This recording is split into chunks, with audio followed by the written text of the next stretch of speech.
الحمدللہ رب العالمین والصلاة والسلام علی سید الانبیاء والمرسلین اما بعد فاعوذ باللہ من الشیطان الرجیم بسم اللہ الرحمن الرحیم الصلاة والسلام علیک یا رسول اللہ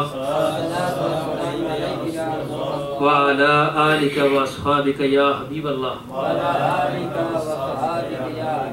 الصلاة والسلام علیک یا نبی اللہ وعلی آلک واصحابک یا نور اللہ تاجدار مدینہ راحت قلب و سینہ صلی اللہ تعالیٰ علیہ وآلہ وسلم کا فرمان مغفرت نشان ہے کہ جو میرا امتی مجھ پر 1000 دفعہ درود پاک پڑھے روزانہ وہ تب تک نہیں مرے گا جب تک جنت میں اپنا مقام نہ دیکھ لے. صلو علی الحبیب.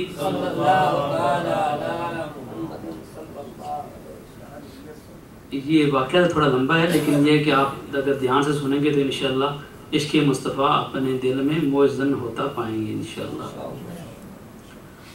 اس وقت کی بات ہے جب کہ سلطنت مغلیہ کا خورشید اقبال ڈوب چکا تھا اور سرحد سے لے کر مدراس کے ساحل تک سارا کشور ہند انگریزی اقتدار کے زیر نگین تھا.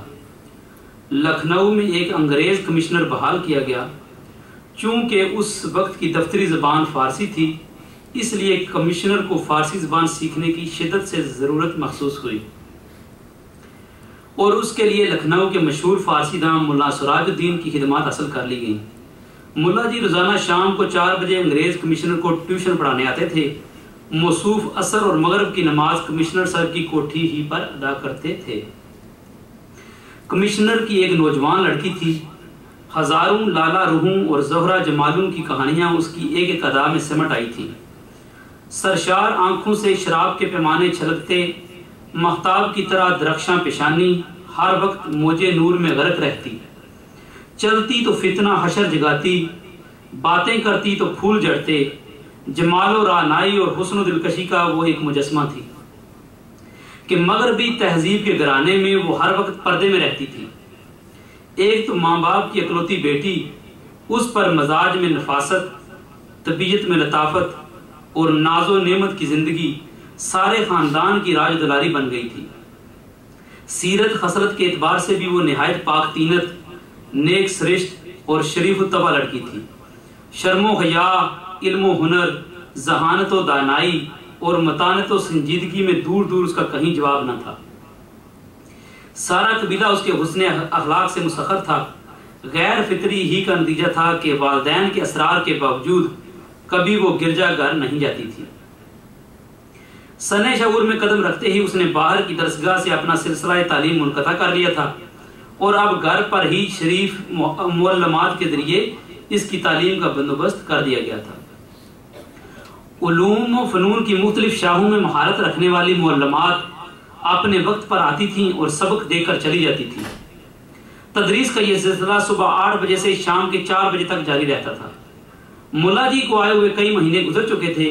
کمشنر صاحب فارسی کی ابتدائی کتابیں ختم کر چکے تھے اور اب حضرت سعدی کی گلستان چل رہی تھی. کہتے ہیں کہ ملا جی بہت خوش الحان قاری بھی تھے. جب مغرب کی نماز میں وہ جہر سے قرآن پڑھتے تو کمشنر صاحب کی پوری کوٹھی عالم قدس کے نغموں سے گونج اٹھتی تھی. ایک دن کمشنر صاحب کی صاحبزادی ٹھیک مغرب کے وقت اس کمرے کے قریب سے گزری جہاں ملا جی نماز پڑھ رہے تھے. قرآن کی آواز سن کر اس کے قدم اچانک رک گئے. چند ہی لمحے کے بعد دروازے کے قریب آ کر کھڑی ہو گئی. قرآن کے سحر حلال سے دل کے غائل ہونے میں ذرا بھی دیر نہ لگی. آنے واحد میں ایک طیب و طاہر روح تجلیات قرآنی کی بارش میں شرابور ہو گئی. زندگی میں پہلی بار اس نغمہ حیات سے اس کے کان آشنا ہوئے تھے. ایک نامعلوم کیف سے وہ بے خود ہو گئی. عالم اشتیاق میں پھر وہ آگے بڑھی اور پردے کی اوٹ سے ملا جی کو ایک نظر دیکھا. نماز کی حیت عبادت دیکھ کر وہ حیرت میں ڈوب گئی.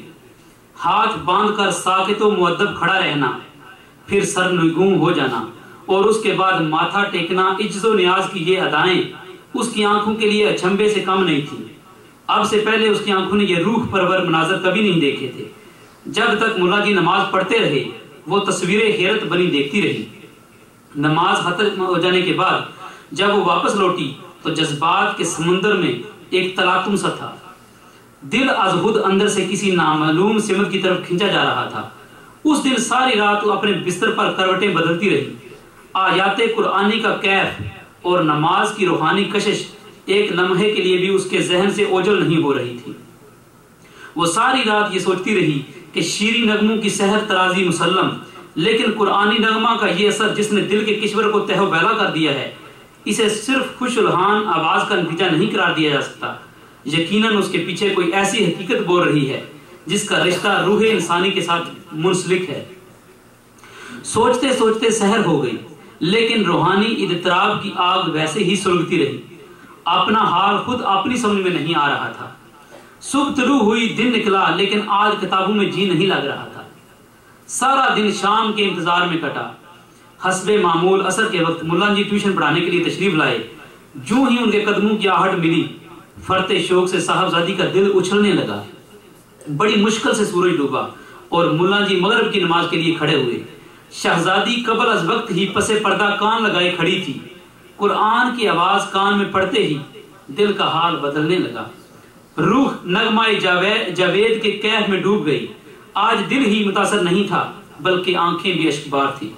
کئی بار رومال سے بہتے ہوئے آنسو خشک کیے، لیکن چشمہ سیال کی طرح اس وقت تک سیلاب امڑتا رہا جب تک ملا جی نے نماز ختم نہیں کر لی۔ اسی عالم کرب میں کئی مہینے گزر گئے۔ دل کے شور معشر سے کوئی واقف نہ تھا۔ ہر روز مغرب کی نماز کے وقت جذبات کے تلاطم کا جو طوفان امڑتا تھا، خود ملا جی کو بھی اس کی خبر نہیں تھی۔ اب کئی مہینے کے عرصے میں مسیحی گھرانے کی دوشیزہ نامعلوم طور پر اسلام سے بہت قریب ہو گئی تھی۔ نماز اور قرآن کے عشق نے اب اسے اس راستے پر لا کر کھڑا کر دیا تھا جو کسی بھی وارفتہ حال مسافر کو ذرا سی دیر میں مدینے تک پہنچا دیتا ہے۔ دوسرے لفظوں میں دل اس رسول کی غائبانہ عقیدت سے سرشار ہوتا جا رہا تھا، یعنی مدینے والے سرکار کی محبت دل میں آ گئی تھی، جس نے دنیا کو قرآن اور نماز جیسی نعمتیں لازوال سے بہرہ اندوز کیا۔ اکثر رات کی تنہائی میں سوچا کرتی تھی کہ جس رسول کے لائے ہوئے پیغام میں یہ کشش ہے، خود اس رسول میں کتنی کشش ہوگی۔ سبحان اللہ۔ بلا وجہ عرب کے صحرا نشین اس پر شیفتہ نہیں ہوئے تھے۔ اس کی زیبائی کا یہی جلوہ کیا کم ہے کہ آج اس کے نادیدہ عشاق سے ساری دنیا بھر گئی ہے۔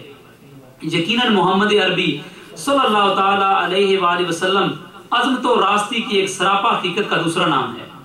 ناز کی پلی ہوئی لاڈلی بیٹی روزانہ صبح کو نئے کپڑے زیب تن کر کے باپ کو آداب کیا کرتی تھی۔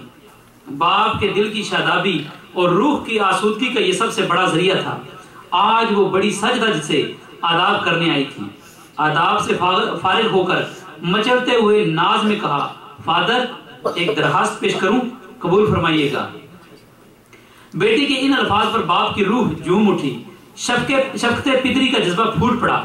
فرتے محبت میں بے قابو ہو کر جواب دیا، میری لخت جگر، ساری زندگی یہ آرزو رہ گئی کہ دوسرے بچوں کی طرح تم بھی کچھ فرمائش کرو اور میں اسے پوری کر کے تمہاری مسرتوں کا تماشا دیکھوں، لیکن نہ جانے تمہاری افتاد طبع کیسی واقع ہوئی ہے کہ یہ آرزو تشنا ہی رہی ہے۔ اب جب کہ زندگی میں پہلی بار اپنے ارمان کے اظہار کے لیے تمہاری زبان کھلی ہے، تو کیا اب بھی یہ پوچھنے کی ضرورت ہے کہ میں اسے قبول کروں گا یا نہیں؟ تمہارے علاوہ کون میری زندگی کی امیدوں کا مرکز ہے جس کے لیے کوئی بات اٹھا رکھوں گا؟ بیٹی نے نگاہ نیچے کیے، رکتے جھجکتے ہوئے بڑی مشکل سے اتنے الفاظ ادا کیے، مجھے اجازت دیجیے کہ ملا جی سے میں فارسی کی تعلیم حاصل کروں۔ باپ نے یہ سن کر ایک کہا لگایا اور بیٹی کو تھپکاتے ہوئے کہا، اتنی ذرا سی بات کے لیے تم نے اتنی زبردست تمہید باندھی؟ میرا تو گمان تھا کہ تم کوئی بہت اہم فرمائش کرنے والی ہو۔ تمہیں اجازت ہی نہیں بلکہ تحسین و آفرین بھی ہے کہ تمہارے اندر حصول علم کا شوق جاگ اٹھا ہے۔ دوسرے دن ملا جی بعد نماز مغرب صاحبزادی کو بھی فارسی کی تعلیم دینے لگے۔ محنت و ذہانت نے تھوڑے ہی عرصہ میں فارسی زبان سے اسے اچھی طرح روشناس کر دیا۔ دوران تعلیم ہی ایک دن صاحبزادی نے ملا جی سے کہا، اگر آپ کو زحمت نہ ہو تو پیغمبر اسلام کی سیرت پر مسلمان مصنفین کی چند کتابیں میرے لیے فراہم کر دیجیے۔ ملا جی کو اس عجیب و غریب فرمائش پر حیرت تو ضرور ہوئی، لیکن وہ کچھ کہہ نہیں سکے۔ دوسرے دن چند مستند اور مفید کتابیں لا کر حوالے کر گئے۔ نماز و قرآن والے پیغمبر کی زندگی سے واقف ہونے کا موقع حاصل کر کے صاحبزادی کی مسرتوں کی کوئی انتہا نہیں تھی۔ جذبہ شوق کے عالم میں کتاب کا پہلا ورق کھولا۔ اور کائنات کی سب سے معظم ترین ہستی کی زندگی کا مطالعہ شروع کیا۔ کاش ہمیں بھی سیرت کے موضوع پر کتابیں پڑھنے کی توفیق ملے۔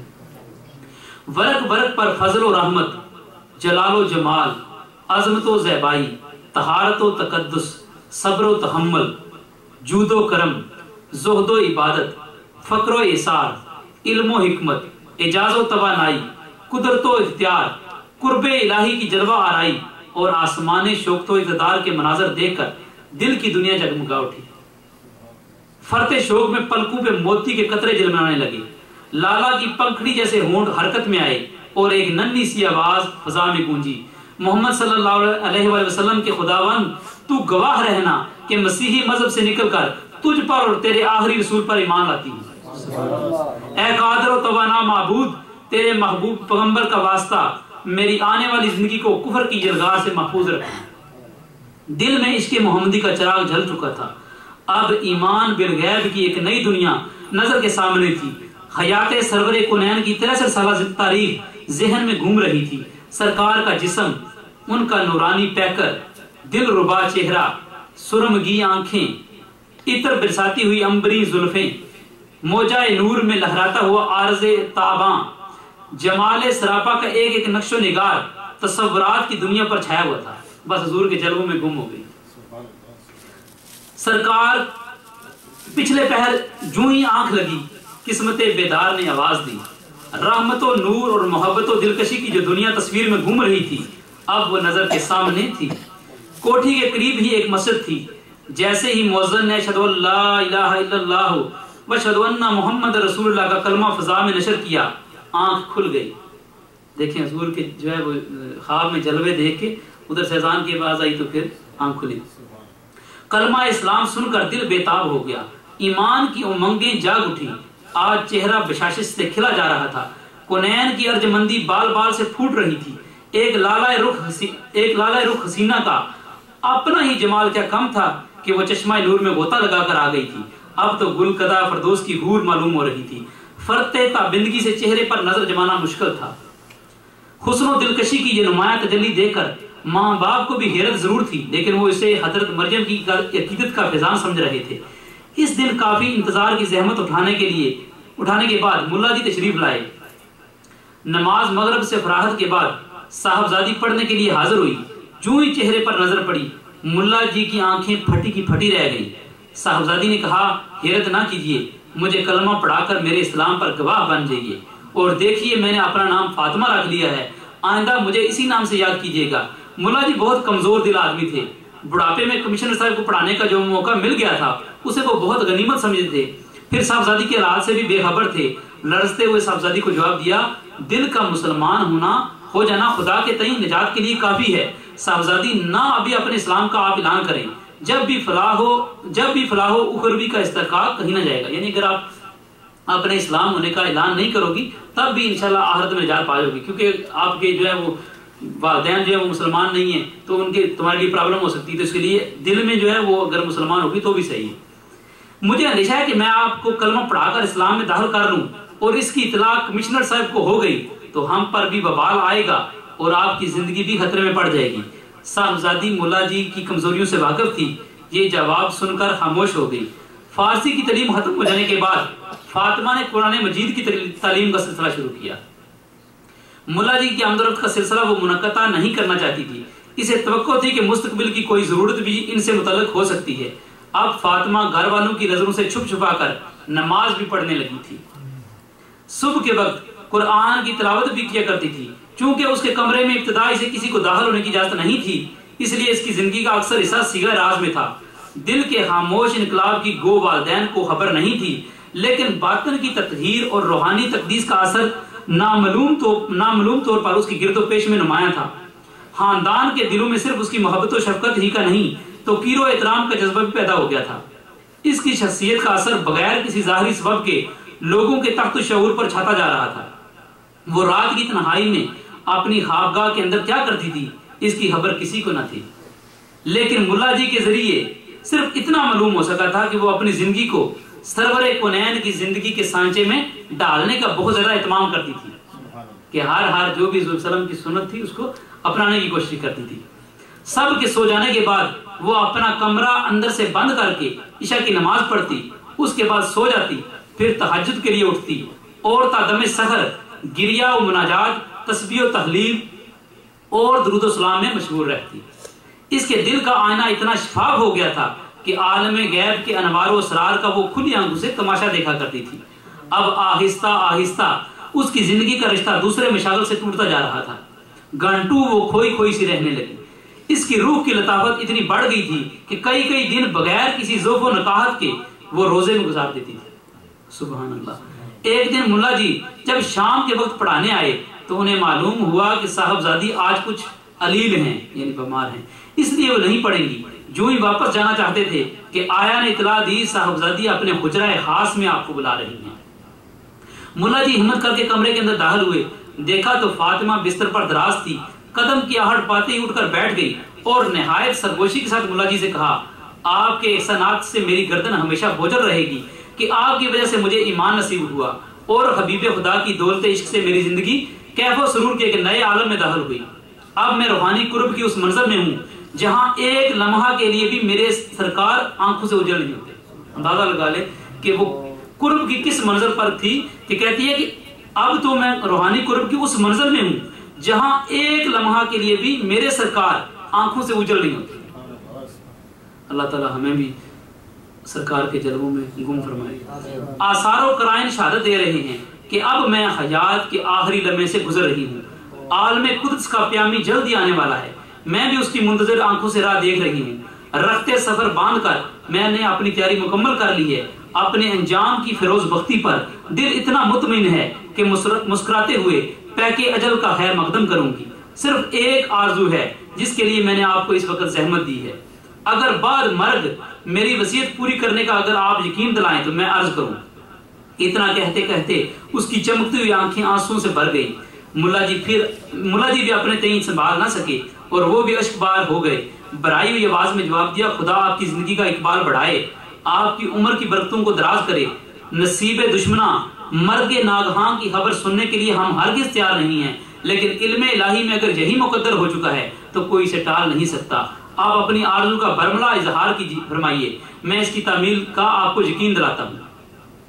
صاحبزادی نے رازدارانہ لب و لہجے میں کہا، آپ جانتے ہیں کہ میرے قبول اسلام کی خبر گھر والوں کے علم میں نہیں ہے، وہ تا ہنوز مجھے اپنے آبائی مذہب کا پیرو سمجھ رہے ہیں، گو میں نے آج تک گرجا میں قدم نہیں رکھا ہے، لیکن وہ اسے میری غیرت حیا پر محمول کرتے ہیں۔ اس سے مجھے یقین ہے کہ وہ بعد مرگ میری تجہیز و تکفین مسیحی مذہب کے مطابق کریں گے اور مسیحی قبرستان میں میرا مدفن بنائیں گے۔ میں نہیں چاہتی کہ اپنا اسلام ظاہر کر کے میں آپ کو اور یہاں کے دوسرے مسلمانوں کو آفات کا نشانہ بناؤں، اس لیے میری مؤدبانہ گزارش ہے کہ بعد مرگ جب وہ مجھے عیسائیوں کے قبرستان میں دفن کر دیں تو رات کے کسی حصے میں میرا تابوت نکال کر اسلامی طریقے کے مطابق مجھے کسی مسلمان قبرستان میں دفن کر دیں، تاکہ اہل ایمان کے جوار میں رہ کر میری روح کو دائمی سکون حاصل ہو۔ ملا جی برستی ہوئی آنکھوں سے وصیت کی تعمیل کا یقین دلایا۔ فاطمہ نے آخری سلام کرتے ہوئے کہا، اب قیامت ہی کے دن فاتح معاشر کے لوال حمد کے نیچے ہماری آپ کی ملاقات ہوگی، وہاں پر تو سب انشاءاللہ اتر ہوں گے سب۔ یہ کہتے ہوئے ملا جی کو رخصت کیا۔ صبح کے وقت سارے شہر میں قرآن اب جو واقعہ شروع ہونے لگا ہے وہ بڑا ہی عجیب و غریب ہے اور دل کی کانوں سے سننے والا ہے۔ صبح کے وقت سارے شہر میں کوہرام مچا ہوا تھا کہ کمشنر صاحب کی لاڈلی بیٹی کی وفات کی خبر بجلی کی طرح ہر طرف پھیل گئی تھی۔ اقارب و احباب اور غم گساروں کے ہجوم سے کوٹھی میں تل رکھنے کی جگہ باقی نہیں تھی۔ اس اچانک حادثہ سے سارے خاندان پر غم کے بادل چھا گئے تھے۔ ماں باپ کی حالت نہایت قابل رحم تھی، شدت علم سے وہ پاگل ہو گئے تھے۔ اکلوتی بیٹی کی مرگ ناگہاں ان کے لیے قیامت سے کم نہیں تھی۔ ماتم و فغاں کے شور میں دوپہر کے وقت جنازہ اٹھا۔ عیسائی مذہب کے رسوم کے مطابق لاش ایک تابوت میں بند کر دی گئی تھی۔ جنازہ کے ساتھ ساتھ ملا جی بادیدہ پرنم چل رہے تھے۔ عیسائی قبرستان میں پہنچ کر تابوت کو ایک پختہ قبر میں اتارا گیا اور اوپر سنگ مرمر کی سر رکھ کر قبر کا ایک کھلا ہوا حصہ بند کر دیا گیا۔ دفن کی آخری رسم ادا ہو جانے کے بعد لوگ قبرستان سے واپس لوٹ گئے۔ ملا جی اپنے ذہن میں قبر کا نشان اچھی طرح محفوظ کر کے سب کے بعد واپس ہوئے، سیدھے کمشنر صاحب کی کوٹھی پر پہنچے اور ڈبڈباتی ہوئی آنکھوں کے ساتھ کلمہ تعزیت کہہ کر گھر واپس چلے گئے۔ آج انہیں پوری رازداری کے ساتھ ایک اہم فرض انجام دینا تھا۔ اقدام اتنا سنگین تھا کہ ہر قدم پر خطرات کے اندیشے راہ میں حائل تھے۔ رات کی تنہائی میں لوگوں کی نظر سے بچ کر عیسائی قبرستان سے کسی لاش کو منتقل کرنا اتنا آسان کام نہیں تھا۔ حالات کی نزاکت سوچ کر ملا جی کانپ اٹھے، لیکن ایک مرنے والی سے کیے ہوئے وعدے کی تکمیل بھی ضروری تھی۔ اسلام کا رشتہ اخلاص بھی اس امر کا مقتضی تھا کہ جیسے بھی ہو اس فرض کو انجام دیا جائے۔ ملا جی کا ضمیر اندر سے جاگ اٹھا تھا۔ آخر بسم اللہ پڑھ کر انہوں نے اس مہم کا آغاز کر ہی دیا۔ اب اپنے چند قابل اعتماد دوستوں کو گھر لے گئے اور شروع سے آخر تک ان سے سارا ماجرا بیان کیا۔ واقعہ سن کر لوگوں کی آنکھوں میں آنسو مڑائے اور انہوں نے کبھی افسوس ملتے ہوئے ملا جی سے کہا، صد ہے کہ اسی شہر میں اسلام کی فتح و صداقت کا اتنا عظیم الشان واقعہ رونما ہوا اور آپ نے کانوں کان کسی کو خبر نہ ہونے دی۔ ہے جو ہونا تھا وہ ہو گیا، اب جس طرح بھی ہو آج ہی شب وعدے کی تکمیل ضروری ہے۔ ٹھیک اسی وقت جب کہ رات آدھی سے زیادہ گزر چکی تھی، ہر طرف خاموشی کا سناٹا طاری تھا۔ ملا جی کے علاوہ 4 آدمی عیسائیوں کے قبرستان میں داخل ہوئے۔ یہ اقدام انتہائی خطرناک تھا، لیکن اسلامی ہمدردی کے جوش میں خطرے کا قطر کوئی احساس نہیں ہو رہا تھا۔ ملا جی کی رہنمائی میں 4 آدمی قبر تک پہنچے، سنگ مرمر کی سل ہٹائی اور قبر میں اتر کر تابوت کو باہر نکالا۔ جو ہی لاش نکالنے کے لیے تابوت کا تختہ کھولا، ملا جی کے منہ سے چیخ نکل گئی۔ لوگ حیرت سے اس کا منہ تکنے لگے۔ بڑی مشکل سے حواس پر قابو پانے کے بعد لوگوں کو بتایا کہ لاش بدل گئی ہے، ہم لوگوں نے غلطی سے دوسری قبر کا تابوت نکال لیا ہے، یہ لاش کسی اور کی ہے۔ لیکن ملا جی نے پھر دوبارہ جو غور سے دیکھا تو قبر کا نشان وہی تھا جسے دن کے وقت دے گئے تھے۔ قبر کا نیا پان بھی بتا رہا تھا کہ یہ بالکل تازہ قبر ہے۔ اب یہ گتھی کسی سے نہیں سلجھ رہی تھی کہ کمشنر صاحب کی بیٹی کے تابوت میں دوسرے کی لاش کیسے آ گئی اور خود اس کی لاش کہاں چلے گی۔ صورتحال کی تفتیش کے لیے 4 آدمی لاش کی طرف بڑھے اور جھک کر دیکھ ہی رہے تھے کہ ان میں سے ایک شخص بے ساختہ چیخ پڑا، یہ لاش تو 12 بنکی کے مرزا جی کی ہے، میں انہیں اچھی طرح جانتا ہوں۔ اس واقعہ سے ان لوگوں پر دل ہلا دینے والی ایک عجیب قسم کی ہیبت طاری ہو گئی۔ دہشت سے کانپنے لگے اور فوراً ہی تابوت کا منہ بند کر کے اسے قبر میں اتارا اور اوپر سے سنگ مرمر کی سر رکھ کر تیز قدموں سے باہر نکل گئے۔ گھر پہنچ کر دیر تک سب پر سکتہ طاری رہا اور کئی گھنٹے کے بعد جب حواس بجا ہوئے تو ملا جی نے کہا کہ عالم برزخ کے یہ تصرفات ہماری سمجھ سے بالاتر ہیں۔ مشیت الہی کے راز کو سمجھنا اپنے بس کی بات نہیں ہے، لیکن اتنی بات ضرور سمجھ میں آتی ہے کہ جب کمشنر صاحب کی بیٹی کی قبر میں 12 بنکی کے مرزا جی کی لاش ہے، 12 بنکی کوئی علاقہ ہوگا کہ مرزا جی کی لاش ہے، تو یقیناً مرزا جی کی قبر میں کمشنر کی بیٹی کی لاش ہوگی۔ لوگوں نے کہا یہ بات کرینے کیا ضرور ہے، لیکن بہتر ہوتا ہے کہ حقیقت کا سراغ لگانے کے لیے ہم لوگ 12 بنکی چلیں اور مرزا جی کی قبر کھود کر دیکھیں۔ یہ بات طے کر کے سب لوگ اپنے اپنے گھروں کی طرف لوٹ گئے۔ بستر پر پہنچنے کے بعد ہر شخص کے ذہن میں یہی عجیب و غریب واقعہ گھوم رہا تھا۔ دوسرے دن ملا جی اپنے 4 ساتھیوں کے ہمراہ 12 بنکی پہنچ گئے، سیدھے مرزا جی کی کوٹھی کا رخ کیا۔ دروازے پر آدمیوں کا ہجوم لگا ہوا تھا۔ دریافت کرنے پر پتا چلا کہ پرسوں مرزا جی کا انتقال ہو گیا ہے، آج ان کا تیجا ہے۔ اظہار افسوس اور رسم تعزیت ادا کرنے کے بعد یہ لوگ بھی اظہار ثواب کی مجلس میں شریک ہو گئے۔ فارغ ہونے کے بعد خواہش ظاہر کی کہ ہمیں قبر تک پہنچا دیا جائے تاکہ ان کی قبر پر فاتحہ پڑھ کر کم از کم حق دوستی تو ادا کر دیں۔ ایک شخص کی رہنمائی میں قبرستان پہنچ کر فاتحہ پڑھی اور قبر کا نشان اچھی طرح ذہن میں محفوظ کر کے اپنی قیام گاہ پر واپس لوٹ آئے۔ سارا دن مرزا جی کے حالات معلوم کرتے رہے۔ پتا چلا کہ اس علاقے کے وہ ایک چھوٹے موٹے نواب تھے، انگریزی تہذیب کے دل دادا اور انگریزوں کی غائب درجہ، یعنی بہت زیادہ بہیحا تھے، بہت زیادہ چاہتے تھے انگریزوں۔ شام و سحر زندگی عیش و عشرت میں ڈوبی رہتی تھی۔ گھر کا سارا ماحول انگریزی تمدن میں غرق تھا۔ شام کے وقت کھانے سے فارغ ہو کر اس وقت کا انتظار کرنے لگے جب کہ سارے شہر پر نیند کا سناٹا طاری ہو جائے۔ خدا خدا کر کے جب آدھی سے زیادہ رات ڈھل گئی تو 5 آدمی اٹھے اور دبے پاؤں قبرستان کی طرف چل پڑے۔ خطرناک اقدام کی دہشت سے دل کی دھڑکن تیز ہوگی، لیکن حقیقت حال کی جستجو کے جنون میں آگے بڑھتے گئے، یہاں تک کہ قبرستان میں داخل ہو گئے۔ اپنے حافظے کی رہنمائی میں آسانی سے مرزا جی کی قبر تک پہنچ گئے۔ کانپتے ہوئے ہاتھوں سے قبر کی مٹی ہٹانا شروع کی۔ کافی دیر کے بعد تختہ نظر آیا۔ اب ہمت کر کے 2 شخص قبر میں اترے اور ایک ایک کر کے تختہ ہٹایا۔ اب سفید رنگ کا کفن سامنے نظر آ رہا تھا۔ کافی جدوجہد کے بعد بھی کفن کھولنے کی ہمت جواب دے چکی تھی۔ ہر شخص اپنی جگہ سہما جا رہا تھا کہ معلوم نہیں کفن کا منہ کھولنے کے بعد کیا نقشہ نظر آئے۔ کافی جرت سے کام لے کر ایک شخص نے پائنتی کی تختے پر کھڑے ہو کر چہرے سے کفن کا نقاب الٹ دیا. جو ہی چہرے پر نظر پڑی دہشت سے لوگوں کا خون سوکھ گیا. مرزا جی کی لاش کی بجائے قبر میں ایک عرب کی لاش پڑی ہوئی تھی. ڈیل ڈول اور چہرے بشرے سے وہ عرب ہی معلوم ہو رہا تھا. یہ منظر دیکھ کر لوگ حیرت میں ڈوب گئے. جلد جلد کفن کو درست کیا, تختے لگائے اور مٹی برابر کر کے قبرستان سے باہر نکل آئے. مارے ہیبت کے سانس پھول رہی تھی. قیام گاہ پر پہنچ کر ایک ہولناک سکتے کی کیفیت سب برتا رہی تھی. قدرت کا یہ عجیب و غریب تماشا سمجھ میں نہیں آ رہا تھا کہ آخر کمشنر کی لڑکی کی لاش کہاں غائب ہوگی. نیند کچھ زیادہ گہری نہیں تھی, صرف پلک جھپکی تھی کہ ملا جی ایک نہایت حسین و دلکش خواب دیکھا. ملا جی نے ایک نہایت حسین و دلکش خواب دیکھا. وہی کمشنر کی بیٹی فاطمہ خوران خلد کے جرمٹ میں سامنے کھڑی مسکرا رہی ہے. قریب آ کر اس نے سلام کیا. عالم برزخ کی سرگزشت بیان کرتے ہوئے اس نے کہا, میری روح جب عالم بالا کی طرف لائے گی تو رحمت الہی نے مجھے ڈھانپ لیا. میرے کفن کا تار تار بارش نور میں بھیگ گیا. میرے گمان سے زیادہ رحمت نے میری توقیر و اعزاز کا اہتمام فرمایا. خوران خلد نے مجھے چشمہ نور میں غوطہ دیا. میں نکھر گئی. میرے حسن کی چاندنی جنت کے میدانوں میں ہر طرف بکھر گئی. میں دیکھ رہی ہوں کہ عالم برزخ میں ہر طرف شوکت محمدی کے جھنڈے گڑے ہوئے ہیں.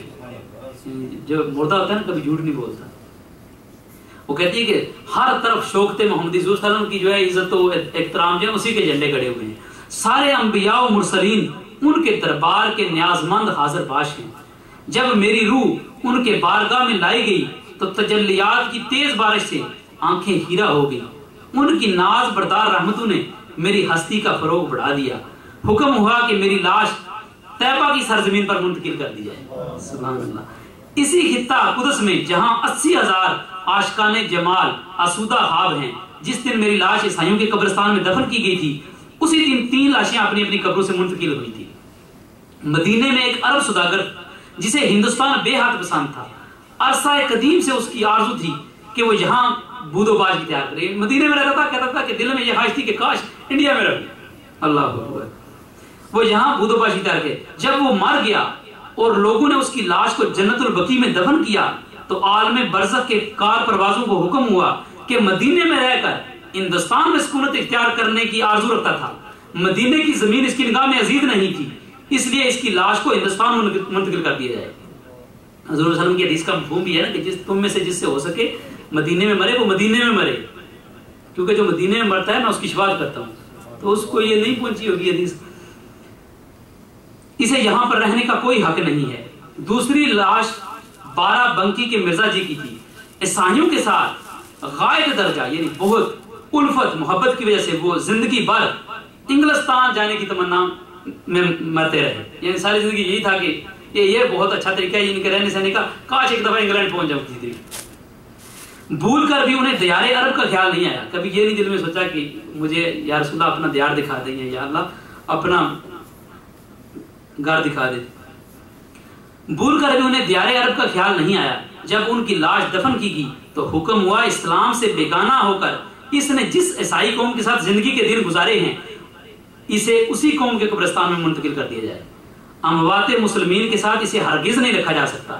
اپنا سلسلہ بیان جاری رکھتے ہوئے فاطمہ نے خواب ہی میں کہا کہ فرمان غیب کے مطابق مدینہ کے احاطہ نور سے عرب کی لاش 12 بنکی کی قبرستان میں منتقل کی گئی اور اس کی خالی شدہ قبر میں لکھنؤ سے میری لاش پہنچا دی گئی اور مرزا جی کی لاش کو عیسائیوں کے قبرستان میں میری جگہ پر منتقل کر دیا گیا. اللہ یعوذ باللہ, اللہ تعالی ہمیں محفوظ فرمائے. فاطمہ نے کہا کہ عالم برزخ میں ان واقعات پر حیرت کی وجہ نہیں, موت کے بعد انسان کے اعتقاد اور عمل کا اثر اس کی برزخی زندگی پر یقیناً پڑتا ہے. یہاں پر ہر آن اس طرح کے مناظر نگاہوں سے گزر رہے ہیں. میں واضح طور پر محسوس کر رہی ہوں کہ اس عالم میں کسی عملیہ جو بات کرنے لگی ہے یہ کور سے سنے اور اس کو اپنے پلو سے باندھ لیں. میں واضح طور پر محسوس کر رہی ہوں کہ اس عالم میں یعنی جس عالم میں وہ ہے عالم برزخ میں کسی عمل کو بھی وہ اعزاز حاصل نہیں جو عشق رسول کو ہے. کہتی ہے کہ میں نے سارے اعمال میرے سامنے ہیں کہ جو نمازیں پڑھتے تھے جو روزے رکھتے تھے سارے میرے سامنے ہیں, لیکن میں واضح طور پر محسوس کر رہی ہوں کہ اس عالم میں آخرت میں کسی عمل کو بھی وہ اعزاز حاصل نہیں ہے جو عشق رسول کو ہے. میری روحانی آسائش و تکریم کی ساری ارجمندی عشق رسول کا ہی صدقہ ہے۔